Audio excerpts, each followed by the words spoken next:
Welcome to the RotoWire Fantasy Baseball Podcast. I'm your host, James Anderson, and with me this week is a very special guest. Mike Mager won the 2024 NFBC Auction Championship. He's also just one of the best players out there. This was not a surprising overall win, I guess is a good way to put it. And I really appreciate Mike joining me tonight, and we're going to be talking about some auction strategies and some player stuff. But Mike, how are you doing? I'm doing great. Thanks for that awesome introduction. Really happy to be with you today. Looking forward to it. Yeah, I'm looking forward to it as well. And we've met and drafted against each other in Vegas, and I've had your auction partner Mark Winokur on a couple times, so very excited for this. Mike, what will your NFBC contest look like this year? Just from how many auctions, how many snake drafts, how many fab leagues, that type of thing. Sure. Just completing my dance card now. I'm probably going to have 9 fab leagues. I've been trying to keep it to like no more than 10. I'm going to, it's about half and half between snakes and auctions. Stepping up, I'm going to try the Platinum League this year. Every year I do the MTM Ultimate, which is my absolute favorite league. And in terms of snakes, I'm going to do 2 main events and 1 online championship as part of the next year's CLQ. And then auctions, I'm going to do a super auction in New Jersey, and I'm teaming up with Mark Winokur for 2 auction championship leagues in Vegas and the CLQ auction this year. It's quite a dance card. It's a lot. It's a lot of fun. I absolutely love the NFBC live events and can't get enough of them. And so if I have an option to draft live as compared to online, I'll always choose live. And so I just try to fill it up as much as I can. And then in addition to that, I'll probably do about 12 to 15 draft championship leagues of various price points. And how many of those do you have under your belt so far? I'm working on my 3rd. Nice. That's 1 more than me. I did 2 DCs so far, 2 50s, 2 gladiators, but obviously understand the player pool.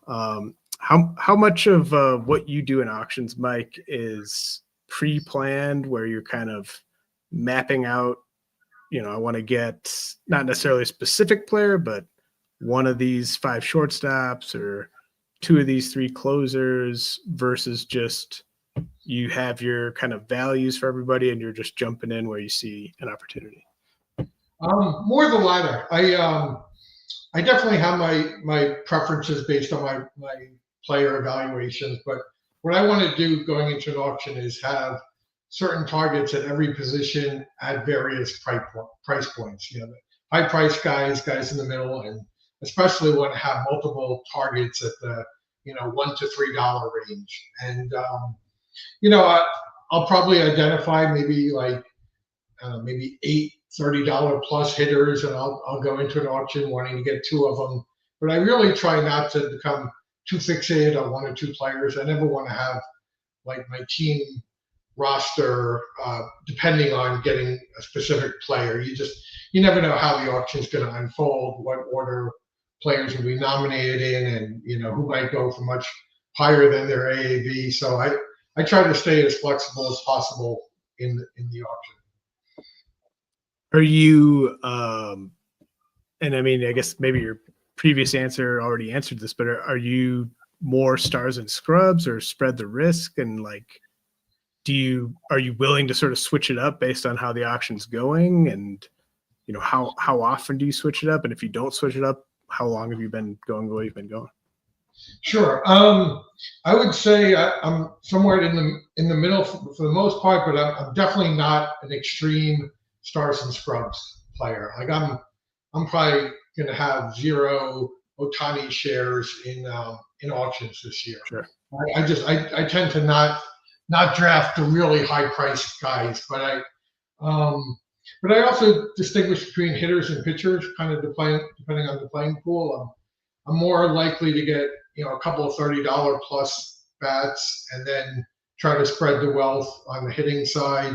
I've gotten more comfortable though lately getting, 3 or 4 $1 players, but I try not to need 6 or 7 of them, for instance. And on the pitching side, maybe I'm a little more closely to stars and scrubs. I have in the past liked to get, 2 aces and a really strong closer as a base and a decent third starter. And so I'm not sure I'm going to go that way this year. I think there's only a couple of starting pitchers that are really worth paying up for. And if I don't, I may sit back and do a more spread the wealth approach. Yeah, so you mentioned getting more comfortable with the $1 players. Do you care like which positions those are at? Like, are you focused on making sure that you're starting, say, like first baseman, second baseman, shortstop, third baseman, are all guys you're very confident in, and then you maybe go $1 at the middle and corner, or like $1 Exactly. at the OF5 type of thing? Yeah, exactly. I mean, if I could pick, kind of 4 spots to use a $1 guy on the hitting side, it would be UT, outfielder 5, middle infielder, corner infielder. Sure. Or maybe move 2 outfielders. But yeah, I think you definitely. I mean, these are the players you're most likely to churn. And so, if I'm going to churn an infielder, I'd rather churn a middle or a corner, so I have double the options to replace them, as opposed to having to churn a first baseman.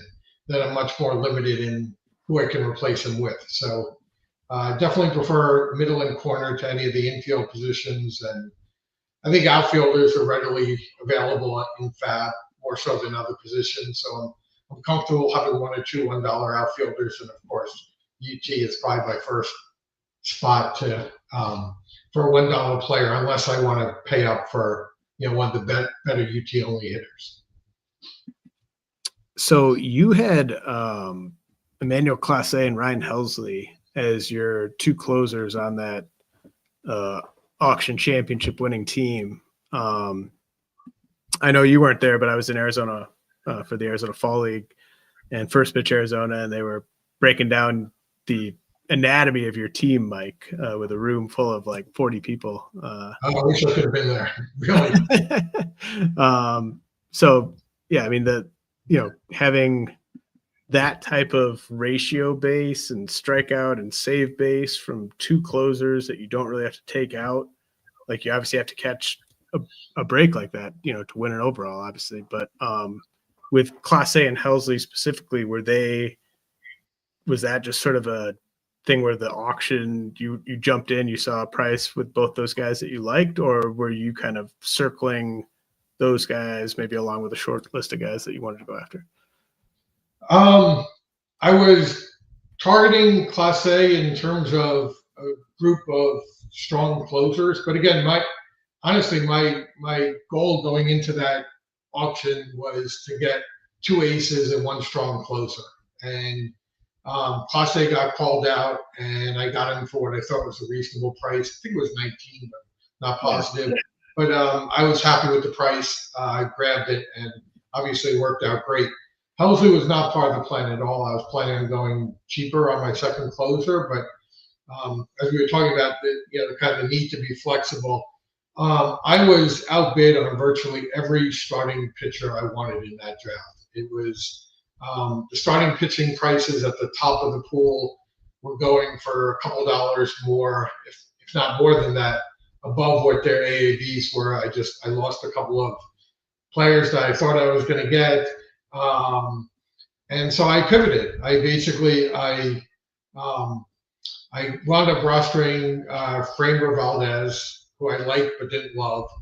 And then every other starting pitcher I auctioned was for like $11 or less. And I reallocated the money to the second strong closer and got very lucky with Helsley. I think that's very, very instructive, though, because I can think of many times where I've pivoted like that on the spot, and it's worked out better because I was chasing where the value was. And I can think of times where I've been stubborn and like, I have to do this or I have to do that, and then I have a bunch of regrets about it. So I think that is very instructive, right? Like that you sort of saw the way the auction was going and you found another place to use that money? Yeah, I just at some point players get too priced out of my comfort zone, and that's why I want to have a lot of targets and not be too focused on individual players.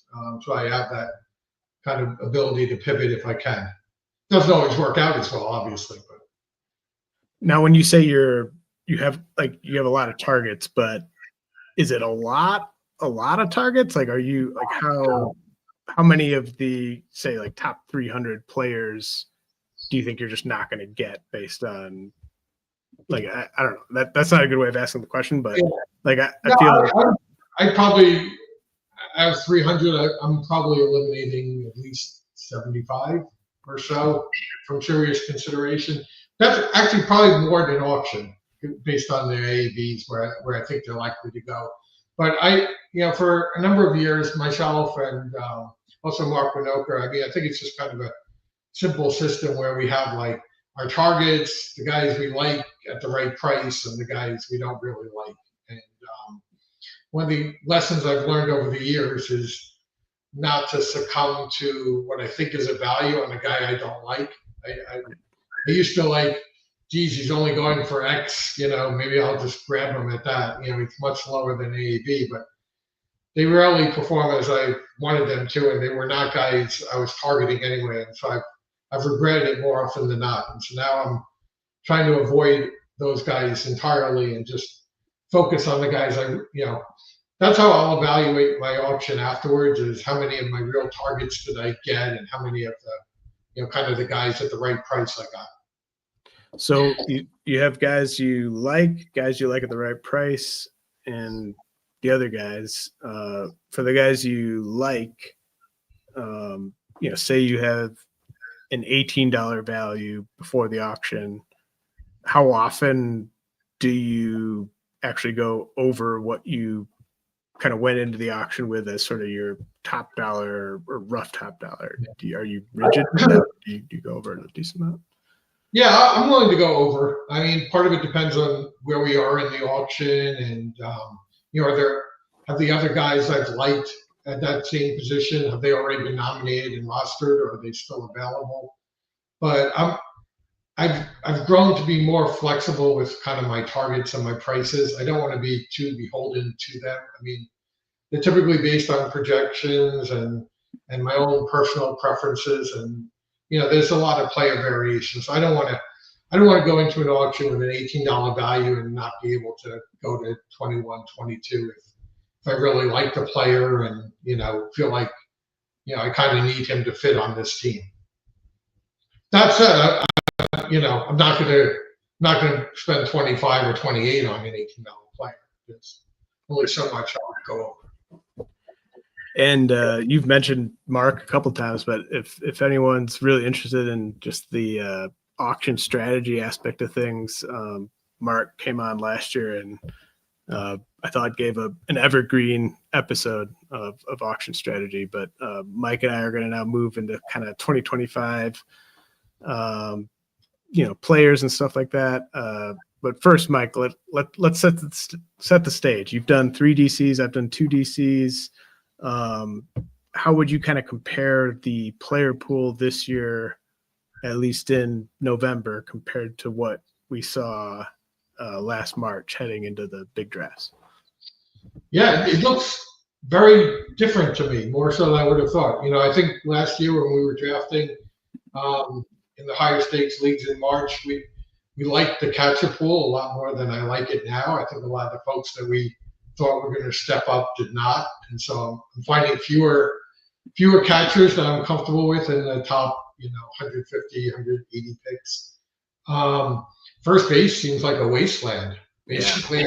After like round 8, 9, it's really tough to find guys I like a lot. Second base seems relatively deep but weak at the top.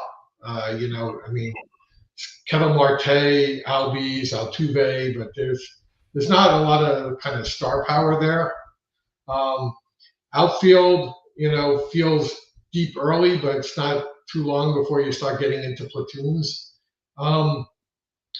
And pitching, it seems deeper, but maybe a little shallower at the very top. And at this point, we're guessing on half the teams for the closers. Yeah. Okay. So my notes. So I'm gonna work in reverse order. So with the closers, I felt like it was even fewer guys that you could call sort of elite closers. But then maybe so like a shallower top and then maybe a deeper bottom. I felt like there were more guys that I was comfortable with as my second closer that I'm not that confident in, but I at least sort of see the path and the upside. I don't know. Does that make any sense with the closers? Yeah, no, it does.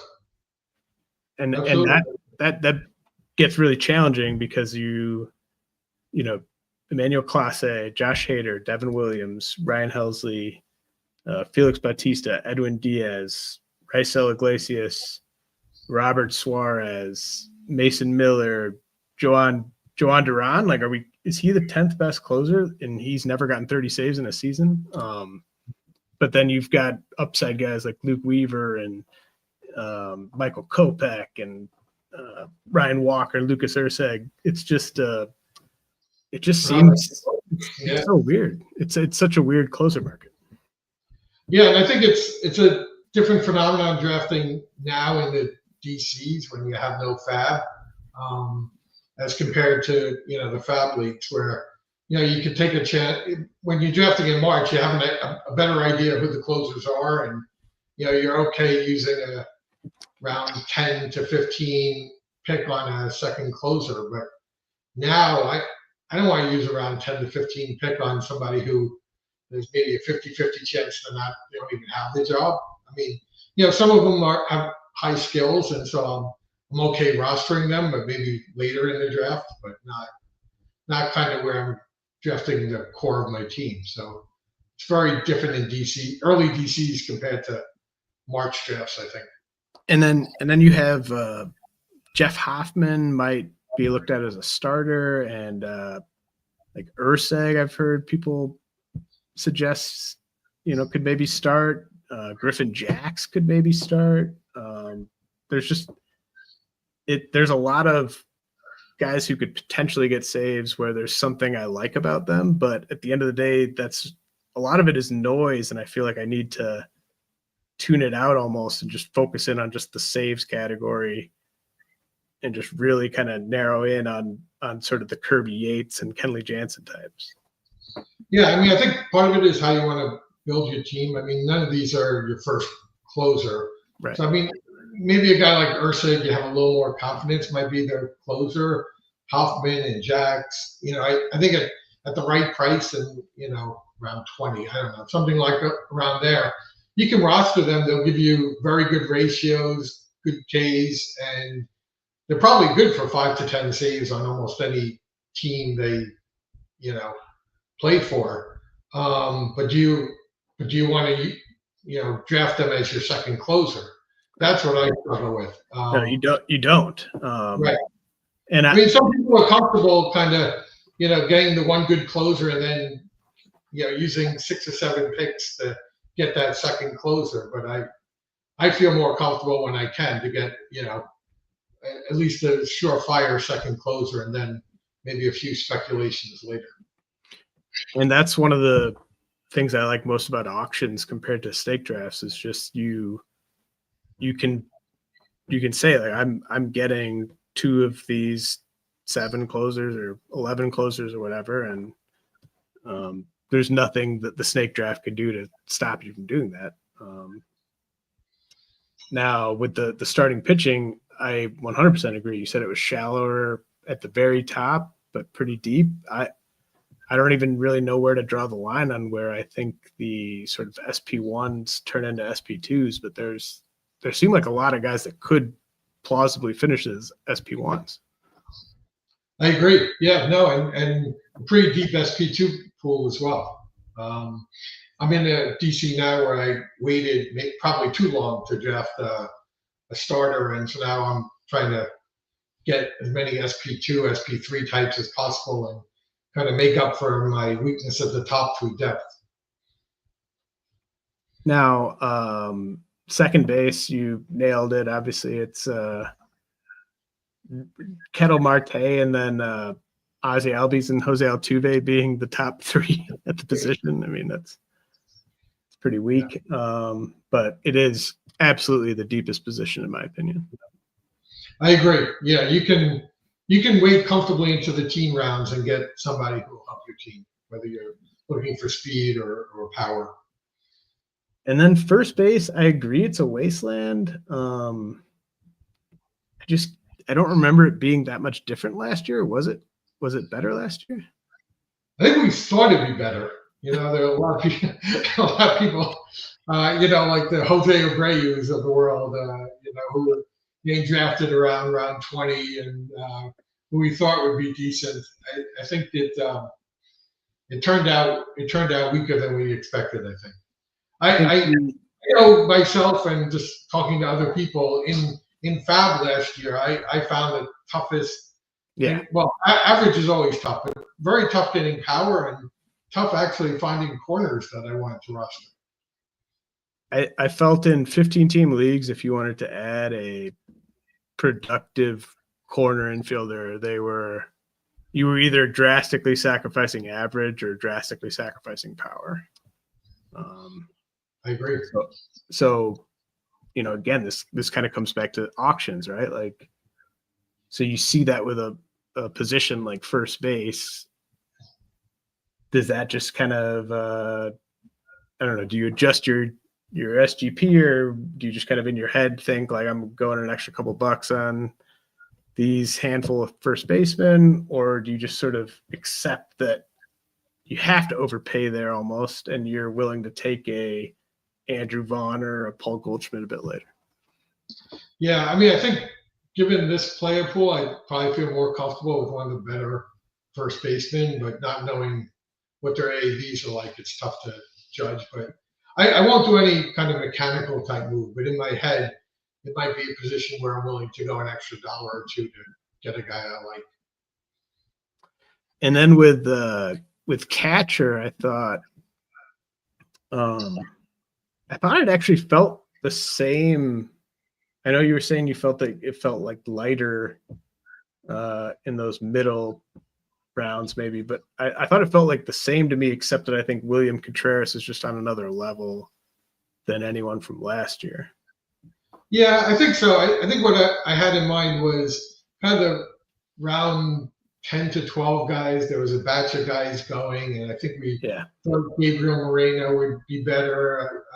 Heim was coming off a career year and quickly sank back down. Kyber Ruiz kind of disappointed. I mean, there were just kind of a bunch of guys in that middle range that I think people thought would be better. And, there are a couple of guys that stepped up. Langoliers stepped up, and there's some others who are going later who now are higher. But JT Realmuto had an off year.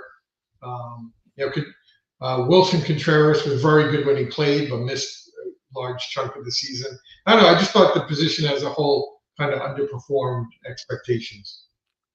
So what do you typically try to do at catcher in an auction? Not in terms of specific players, but is it a position you want to allocate significant dollars towards? And then do you really care about the caliber of your second catcher? Are you a good cheap catcher? Yeah. Oh, sorry to interrupt. Yeah, I want to have one catcher I really like. I mean, I think it provides a real advantage in terms of volume and stats. That's worth kind of paying up for one.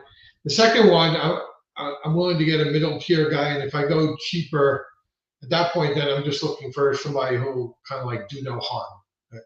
That's kind of my expression, a do no harm second catcher.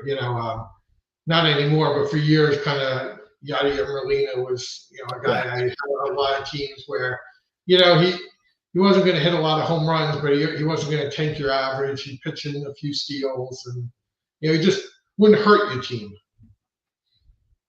So I guess does that sort of answer my follow-up question? Like I was going to, because to me, I sort of always end up in this range where ideally, I've got William Contreras or I've got Yainer Diaz as my catcher 1. Maybe I'm looking at a high-end catcher 2. Maybe I'm looking at a high or a low-end, for me, catcher 1. But there's sort of the Logan O'Hoppe, Wilson Contreras types where ideally it's sort of 3.5 to 4 category production. I guess Wilson Contreras, you feel pretty good about the 4 category production. It's more about how often he plays. But then you have the, Raleigh and Shea Langoliers types where I typically don't want to roster guys that I think are going to hit for as low of an average as Raleigh and Langoliers, but it is pretty special what those guys can do from the power department. So, like, where are you at on that kind of conundrum when you're looking at that sort of high-end catcher 2 or low-end catcher 1? So I'll tell you that for years I would avoid catchers like Langoliers or Raleigh just because of that average hit. And I was always, like, I guess, overly concerned, especially in a league with an overall, about tanking my average. But I've grown. I think I've changed. I'm now much more willing to roster at least one of those type of players, especially at catcher. Compared to other teams in your league, like a guy like Raleigh or even Langoliers will give you such an advantage in homers and RBIs and maybe runs that even if it's a below average for a catcher, it won't hurt you that much compared to other teams' catchers. So I'm probably more likely to roster a guy like that now than a similar profile at outfield, let's say. Because I don't really want more than 1 or 2 average strains on my team. I'm kind of hyper focused on average a lot of times during the draft, just because I know in Fab it's so tough to replace that. And I think it's maybe the scarcest category these days. I mean, I think we have like 6 players hit 300 this year, 6 qualified hitters. So for catcher, I'm willing to make an exception, but I think for the most part, I kind of want to make that decision early on, or even before the draft, that I want to target them just so I can kind of plan for it. I mean, I think it to me, one of my biggest goals, if not the biggest goal of the first 5 or 6 rounds, or at least, 5 or 6 most expensive players at an auction, is to give myself that batting average base to where I can take a guy like Raleigh or Langoliers. But I think you just, I agree with basically everything you said. You only want to take one of those guys. You don't want to take 2 catchers you think are going to hit below 225. And then you definitely don't want to take one of those guys if you already have, 1 or 2 outfielders that you're going after the power and the speed, and you already know they're going to take your batting average. So, right. I'm not going to roster Langoliers on the same team with Schwarber or Muncy or those type of players. Are you going to roster Schwarber on any teams? At his current price now, no. I don't think so. I did have him last year on multiple teams. His auction price was pretty attractive, at least in some of the auctions, I thought, and I got him as kind of my 1 week average player. See, this is why we were talking earlier in the show about how Mike is approaching the player pool. You have to be open to the Kyle Schwarbers, especially when they're priced after coming off of the Mendoza line years versus after the 245 years. Right. I don't know that this year is the year to be targeting him. At least I think I saw like round 4, round 5 in the early middle of round 4 and 15 teamers. Yeah, I'm not interested there. What do you think Ohtani goes for in the big Vegas auctions?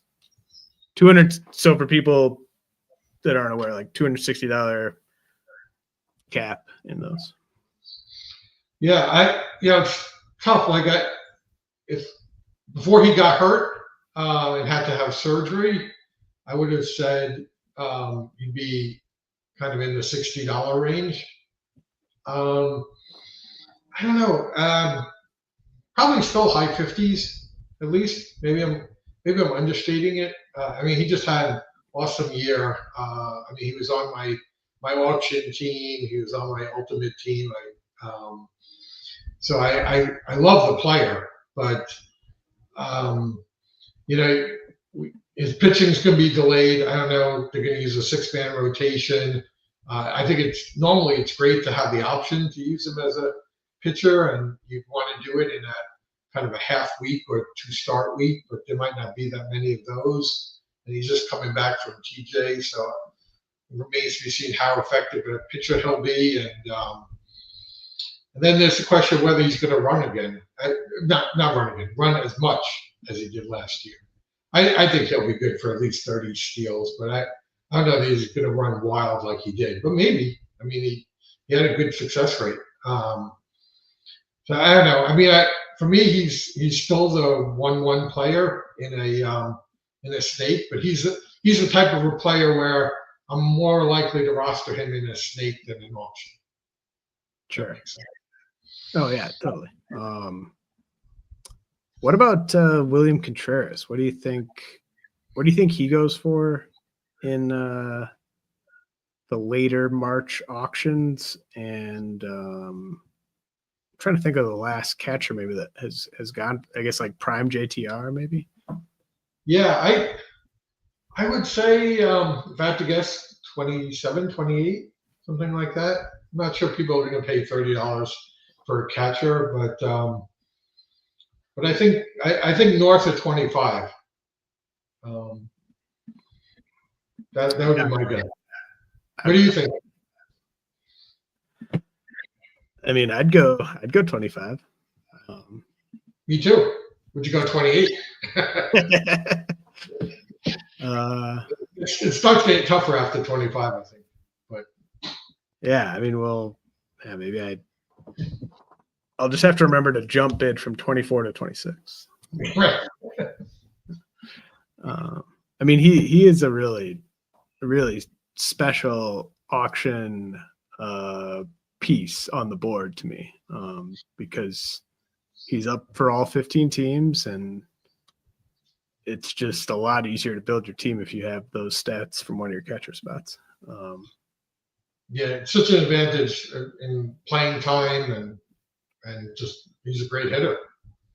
I think I don't know if he actually led catchers in steals, but there was a point last year where he was tied for the lead in catcher steals, which was kind of ridiculous. Yeah. So, Mike, I haven't talked that much about this guy, although Xavier Edwards, former Padres prospect, Marlins starting shortstop, was on a lot of winning teams last year. He saved my season on one of my main event teams. He seems to me like a more appealing player to go after in an auction than a snake draft, because he's going to really help your batting average, really help your stolen bases. He's going to be fine in runs, and he's going to suck in homers and RBI. But at the point where you would take Xavier Edwards in a snake draft, in my opinion, you should already have your average. You should be taking him in a snake draft maybe as like a panic move to make up for not getting enough average earlier. But in an auction, you could buy him knowing the average, the steals, the runs, and then you could kind of fill in around him in the power departments in theory. What do you think of Xavier Edwards, the player, I guess, first of all? Yeah, I took a look at, I know you mentioned him in the outline, so I dug into him a little bit. I'm not crazy about him at least in the snake draft context. So I look, he's going ADP of 168 in snakes, around 12. So he's not like really cheap. Man, he's shot up. He's shot up since I last looked. Okay, that's interesting. Okay. Keep going. Yeah, I just looked today. He had 328 last year, but he did it with a 398 BABIP and an XBA of 254.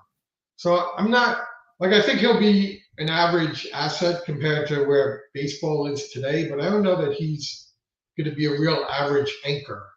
And I looked like last year between AAA and the majors, he had 422 plate appearances and 2 home runs. So he's a real, weak power bat, and I don't know that you could count on him for even the 6 that are being projected. So, and then the counting stats, runs and RBIs, it's a really weak team. I mean, he should be leading off or hitting near the top of the order, and so I think he'll get some runs. But the way I look at it is, he's going to be pretty strong in runs, but not great because of the team context.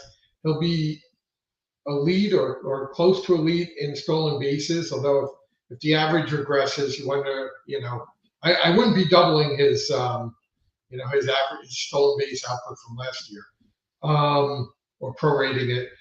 And he's going to be an absolute drain in homers and RBIs. And so, and with an average that, maybe north of 250, but, I don't know how confident you are that it's north of 270. So, I don't know, in the snake draft, I'm not excited, at least at the current price. If you got him much later, then I can definitely see doing it, especially if you're, maybe you wanted to bulk up on stolen bases. If you felt light on stolen bases, he definitely fits a team context, but I don't know that he'd be a kind of a target going into a draft. I guess the auctions, it depends on what his AAV is. Yeah, I think it was 6 homers and like a 280 something average for the steamer projection. I actually think like the 280 average is perfect, and I would have the 6 homers. So like 3 homers and a 280 average, I guess, would be my projection. Because I do think XBA I don't think is gonna properly project a player like Edwards, because he's just such an outlier from a contact and speed and lack of power standpoint. But that's fair. Yeah, I wanted to talk about him because I'm really on the fence, because I liked the player. The reason I added him in Fab last year was because I've always thought he had a chance to be really impactful in fantasy. I just didn't think a team would ever give him enough playing time to be impactful. And then the Marlins came along and they gave him the playing time, and it was great. But I'm just on the fence about whether I think he's a good auction buy. But in the earlier drafts, he had been going, I think, in the 200s. So I think he's just one of those guys. There's dozens of these guys where they keep going up the more drafts happen. So that, yeah, but I think that makes sense. I mean, if you feel he's underpriced at auction, he could certainly be a target. For me, the way I draft, I just don't like to kind of depend on or target specifically guys who are weak in multiple categories. For me, they're more kind of like an emergency break glass type of a pivot. I've gotten so far into a draft, and I'm feeling strong in homers and RBIs, and I'm weak in speed. I need an infielder. I'll do it. Just like you can roster, a Cal Raleigh on a right team, or Shea Langoliers who are weak in average.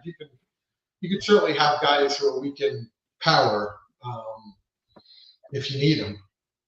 Well, and I'm always usually in the camp you're talking about. Like I don't have Edwards on any of my 6 teams so far, and I've never drafted Luis Arraez post breakout and that type of thing. So I'm leaning that way, and I just kind of wanted to talk through it with you, Mike. I'm sure, yeah.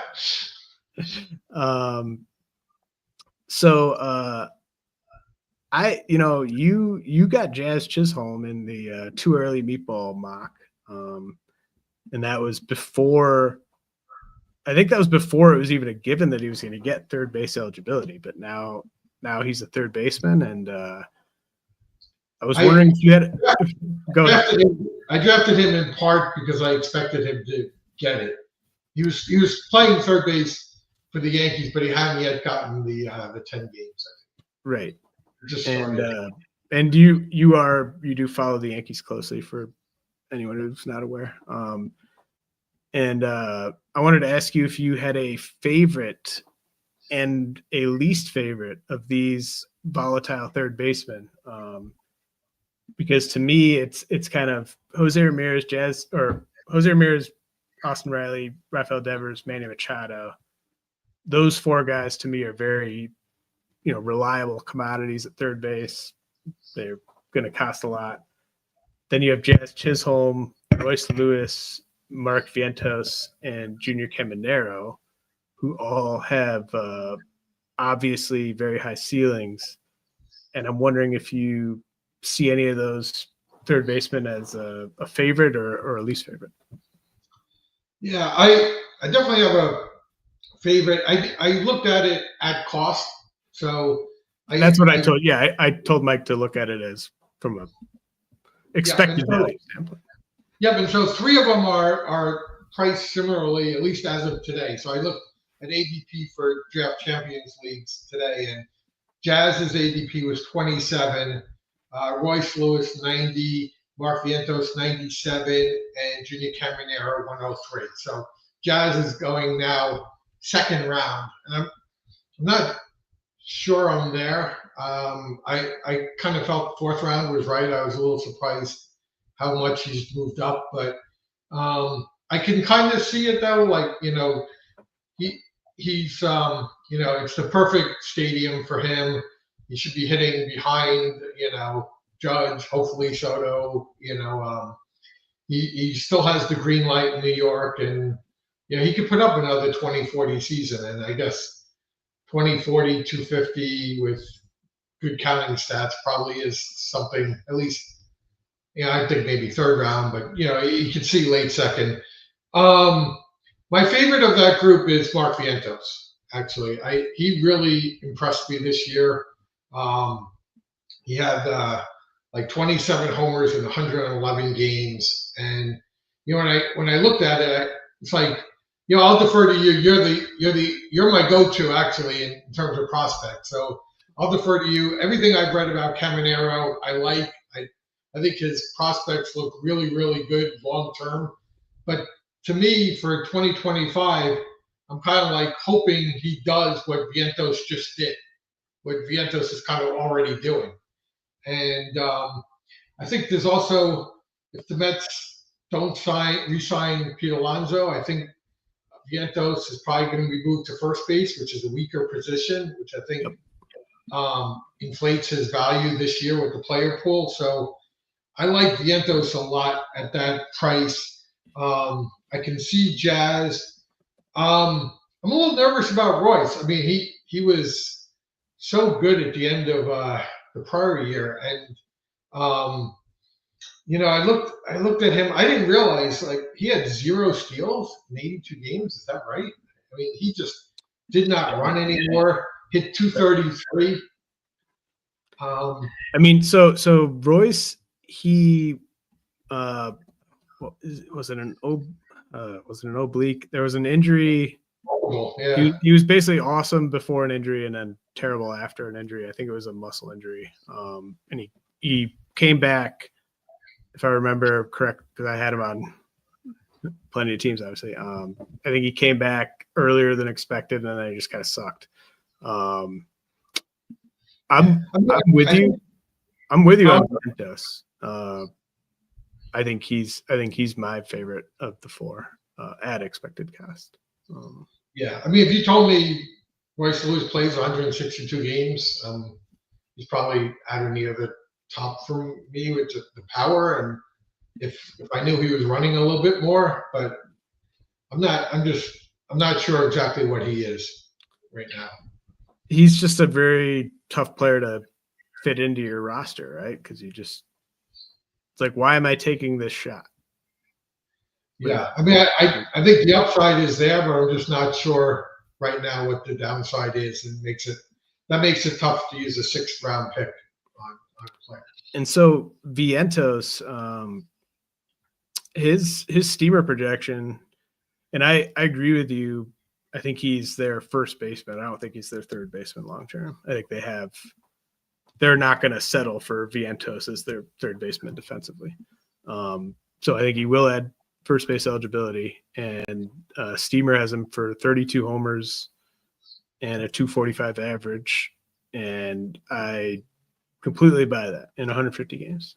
And so that's, you're obviously taking a hit in batting average. I do think Junior Caminero will hit for a higher average than Vientos this year with a lower strikeout rate, but I think Vientos maybe hits 7 or 8 more homers. And I just think I think I'm more confident in what Vientos is than what Caminero is, which is why it's more appealing, I think, to build around Vientos. Yeah, the only thing I want to do at some point before the bigger drafts is also kind of reevaluate Caminero based on where they're playing. He might get a major mark upgrade, but I still Vientos is probably more the player I would gravitate towards, I think. Yeah, that's a really good point. I know a lot of people are talking about where the A's are going to play, and maybe there's a reason I kept ending up with Ryan Pepio on my draft and hold team. Okay. Okay, so here we go. When factoring in expected cost, Mike, who is the best regression buy out of Randy Arozarena, Bo Bichette, and Luis Robert, or none of the above? Okay, so just to set the stage, Luis Roberts' ADP as of today was 90, Arozarena 124, Bichette 151. For me, at least, this was a relatively easy one. I'll take Arozarena. I think he's shown much more durability than the other two. He had a horrible year last year and still went 20-20. And I can live with that in the 8th, 9th round. Also, he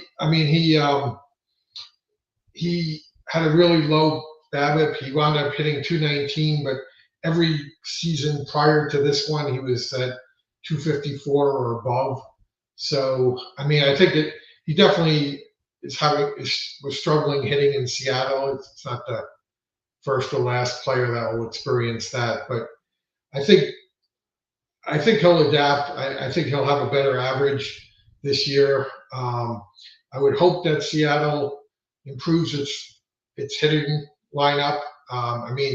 They're just wasting a fantastic rotation by not investing in more hitting. And so I think I'm at least hoping that they have more hitting around him. And then the other two, Luis Robert, he has his plate skills leave a lot to be desired. He's constantly hurt. I don't know what Bichette is anymore. He's just stopped running over the last few years.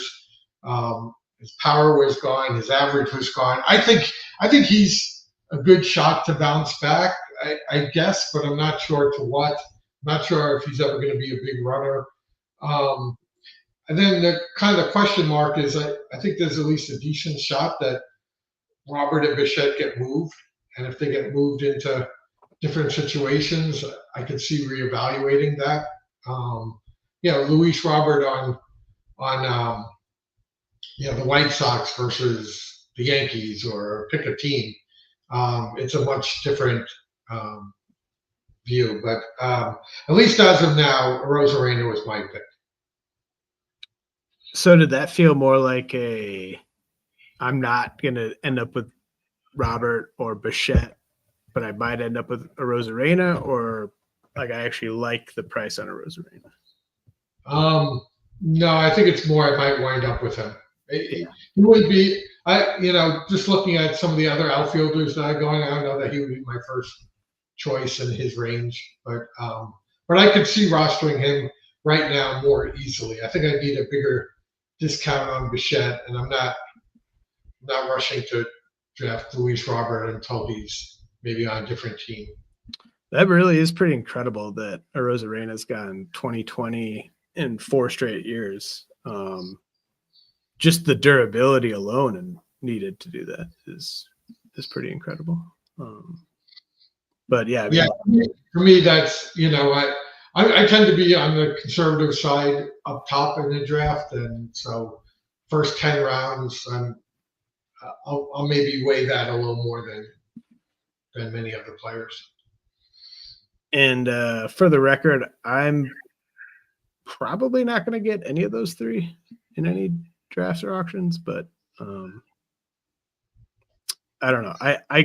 I've never had Luis Robert, and I could totally picture him getting traded somewhere and playing a bunch of games and making me regret it. But yeah, I don't know. Yeah. In the Dodger uniform, do you think he still misses 80 games? I don't know. We'll see. I don't know, man. I don't. What do you think about Bichette? I just don't think he's a good athlete anymore. He's a good athlete relative to me and you, but I don't think he's a good baseball athlete anymore. So the defense is bad, the running's bad. I'm sure the Blue Jays would love to move him, but I don't know what the demand is to pay him what he's going to get in arbitration. So, and I also think shortstop is just a glorious position, like 20 deep or so. And I mean, Bichette's not in my top 15 at shortstop. I don't know what he is at ADP, but I would take Dansby Swanson over Bo Bichette this year. Is that easy? Yeah. Easy for you. Yeah. Yeah. Okay, so as I said, Mike is a Yankees fan, and I wanted to gauge where he's at on a few of their starters. Gerrit Cole, who I got my first share of recently, Clark Schmidt, and Luis Heel. I do not have any shares of, but I was curious. You pay close attention to this team. Who are you most likely to avoid of those 3 based on durability concerns? Well, I don't know if it's primarily due to durability, but at his current price, ADP 169, I probably will not have any Luis Heel shares. I tend to, or at least I try to focus on whip a lot, and his walk rate is atrocious. It's double. I looked. I dug into him a little bit for this, and since 2015 rookie ball, at every stop he's had a double-digit walk rate. Yeah. So he's never. I mean, I think he had a great season, and he had. He had a 237 BABIP against, so maybe he got a little lucky. Big increase in innings. His injury was huge increase in innings. Yeah, huge. Basically doubled his prior innings, career high in innings. Yeah, I just between that, the back strain, and backs kind of scare me because they could be recurring. But more importantly, it's just I don't like that particular profile. I mean, I think he was going at a great price last year. The folks who got him in rounds 20, sure, I would take him there for the strikeouts and the matchups being on a good team. But in the 12th round, I don't want any part of him. I could find a lot of pitchers going later than him that I would take before him. So Cole's ADP is 59 and Schmidt is 198. For that price, I could see rostering both. I'd be a little more nervous with Cole simply because of the price and the elbow. Schmidt was a lat. I think I would be probably more willing to take a shot on Schmidt, around 200. If it didn't work out, it wouldn't kill me. Whereas Cole, at pick 59. He's my SP1 or a high SP2, and I'm giving up a really good bat to take him. And I guess he's 34. He missed more than half the season or more, and I'm not sure even if he's healthy, if he's still an elite ace. I mean, I think he's still probably borderline ace or maybe more of an SP2 now. So I could see rostering Cole if I miss out on some others, but I'm probably more likely to draft Schmidt. Okay. I think Schmidt showed some legitimate improvement. I think he also probably ran a little lucky last year with some of his ratios, but I did see, at least kind of from the TV perspective, that he looked better to me, that he had figured some things out. Yeah, he went for 159 innings in 2023, Schmidt, but I don't think he went over 100 innings prior to that. Yeah, so that was I lumped them in just because I think Cole is just such you almost kind of need to go into the snake draft specifically and decide, like, if he's there with this pick, I'm taking him or I'm not taking him, right? Like, because you're just, I don't know, how many innings do you need from Cole to like him at like pick 60, like 150? Yeah, that's what I would say. 150, 160. I mean, it's so tough because so many years he was pitching a lot of innings and was a workhorse. And I mean, I took him in my draft champion CLQ team in I think like pick 13 in round 1. And part of the reason I took him was I thought he was the safest pitcher on the board. And of course he gets hurt a month later and misses half the season. Go figure. Hey, Mike, who's the safest pitcher on the board this year? Oh man, his price is bumped up. I don't know. Is Logan Gilbert in the running for that? I think he's a kind of a workhorse. Yeah. I mean, I think he's my SP4 with a bullet. I don't know what the ADP says. Yeah, but it's like Wheeler. Who do you think is a better bet for like 190 innings out of Wheeler and Gilbert? I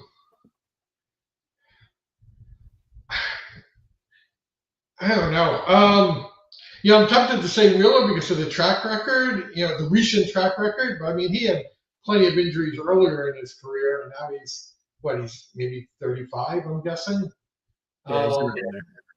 Yeah, I mean, he's still my SP3 right now, but is he more durable than Logan Gilbert? I don't know. I might lean Gilbert in terms of just that. I think. Oh man, it's so hard. I don't know. I'm trying to think who I think is the safest pitcher. Yeah, it's not easy. I just don't look at any of these guys and think safe. Even Skeens in school. Yeah. I don't know. But I mean I love the skills with all these guys. Okay. Speaking of potential SP1s, Mike, I've literally never rostered Garrett Crochet in a league, and I'm curious what you think of the idea of Garrett Crochet being your SP1 in a high stakes league this year.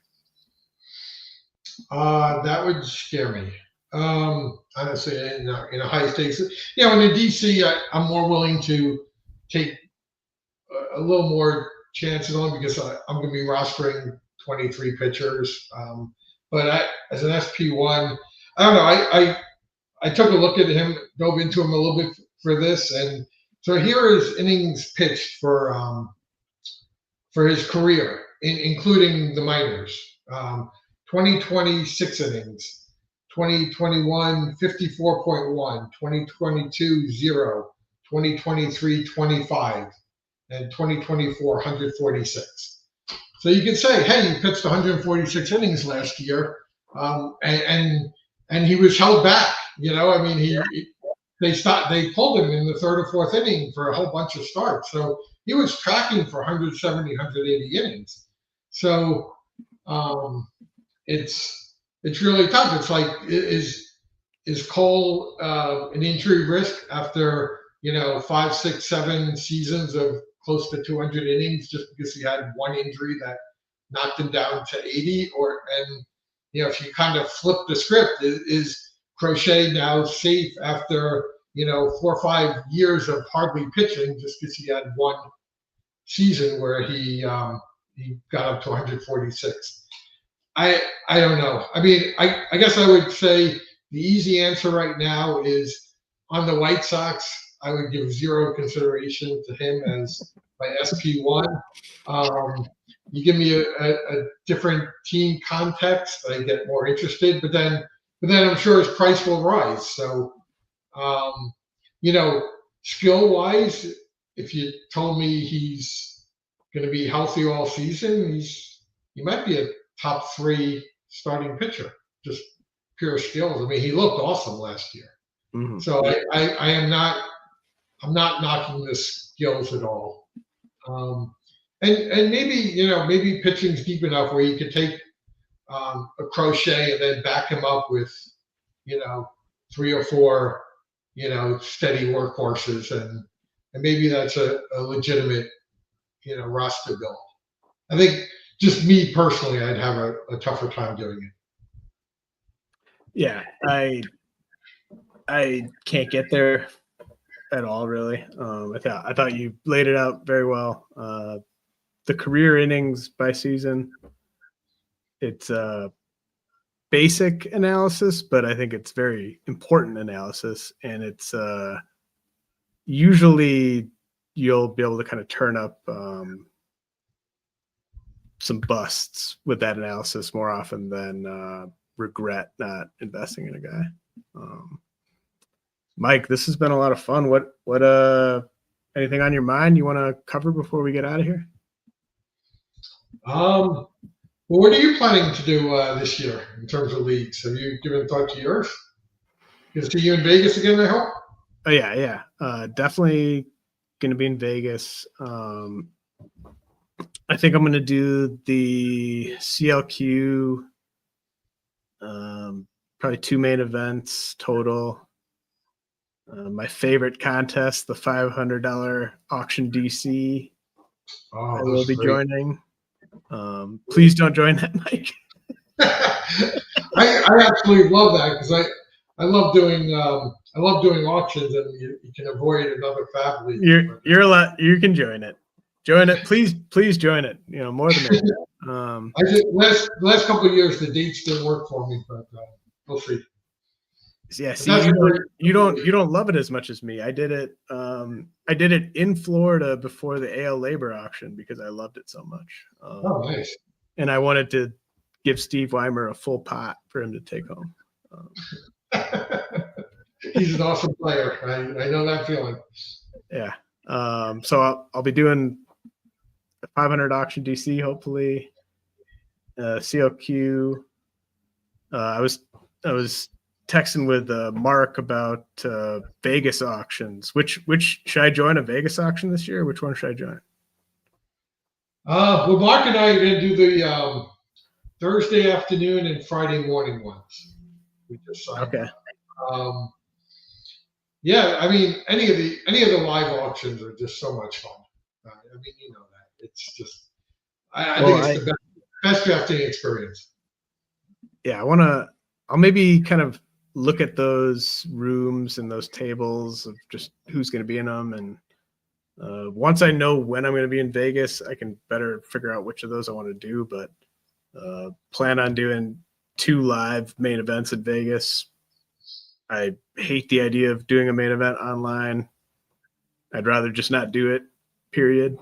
So I'll do those. And then, I'm probably going to do maybe 3 or 4 more DCs here. And then I kind of want to get in on the online auction championships when they first open in January this year. Okay. in past years, I think I've gotten those in maybe February, and I just kind of want to maybe be in one of the first ones and just sort of see where the prices fall. But and then I want to have Mark on, obviously, and talk about where those AAVs are. So I don't have my dance card quite as fully planned as you do. I mean, I like to map it all out if I can. Well, it's been a blast, man. You're a hell of a player, and I'm sure we'll be in some leagues this year. But yeah, No, thank you for having me on. This has been a lot of fun. I all right. appreciate Well, it very much. my thanks to Mike Mager, the 2024 NFBC Auction Championship winner, and I will be back with another episode next week.